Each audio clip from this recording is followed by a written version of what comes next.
People are my greatest resource, once said Anthony Robbins. No matter how brilliant you are, you can never match the talents of an efficient team.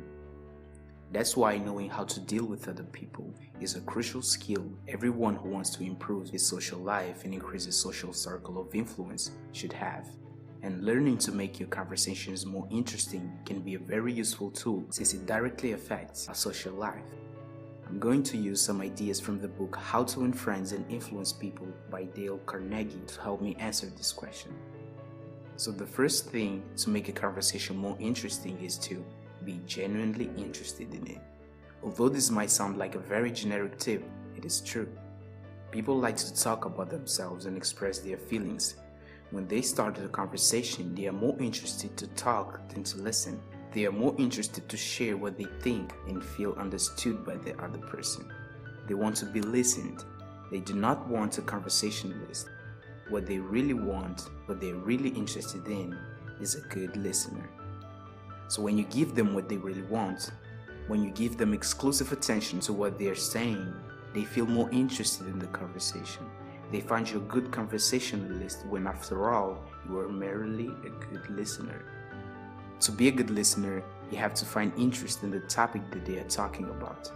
You can only be a good listener if you are genuinely interested in what the other person is saying. The more interest you show in what the other person is saying by being a good listener and encouraging them to talk about themselves, the more they feel interested in the conversation.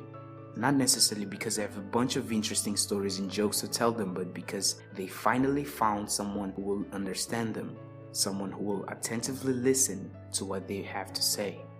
The second interesting idea found in this book is let the other person do a great deal of the talking. Everybody feels uncomfortable around someone who's always bragging about the incredible things they have done last summer or about his biggest achievements in life. We all tend to feel this way, although there is principally nothing wrong with that. As Dale Carnegie stated, even our friends would much rather talk to us about their achievements than listen to us boast about ours. Now, since you know that some people feel this urge to express themselves whenever they get into a conversation, since it nourishes their feeling of importance and makes them more interested in the conversation, why not let them express themselves? Why not let them talk? It's a win-win process. You get the person more interested in the conversation by being genuinely interested in what they have to say, and the person gets someone who really understands them. He gets someone interesting to talk with, which is actually someone who's willing to listen to them. As the French philosopher, whose name I cannot pronounce, once said, if you want enemies, excel your friends, but if you want friends, let your friends excel you. The third idea I want to share with you is the effect of smile. We usually forget the power that a smile has while interacting with other people. One thing I like about smiling is that it's very contagious.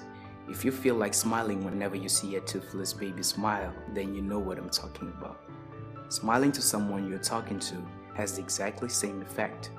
When you smile during a conversation, it is very likely that the other person will correspond. Try it the next time you find yourself talking to someone. Smiling lets the person more comfortable around you, which will lead to a more interesting conversation. Our final idea says, call people by their names. Although sometimes it is hard to remember or even to pronounce someone's name, you should make an effort if you're willing to build a stronger bond with that person. People give big value to this apparently little thing. People have worked a lot and even done crazy things throughout history just to have a city or a company named after them. We place a huge importance in our name. If I was going to meet with a French philosopher, I definitely had to learn how to pronounce his name if I wanted to make him feel more comfortable with me. This single tool of remembering someone's name and frequently saying it during a conversation can have a significant increase of rapport between you and the person you're talking to. Remember that the person's name is to that person the sweetest and most important sound in any language. If you found this video interesting, please like it and subscribe to the channel for more. Thank you for watching.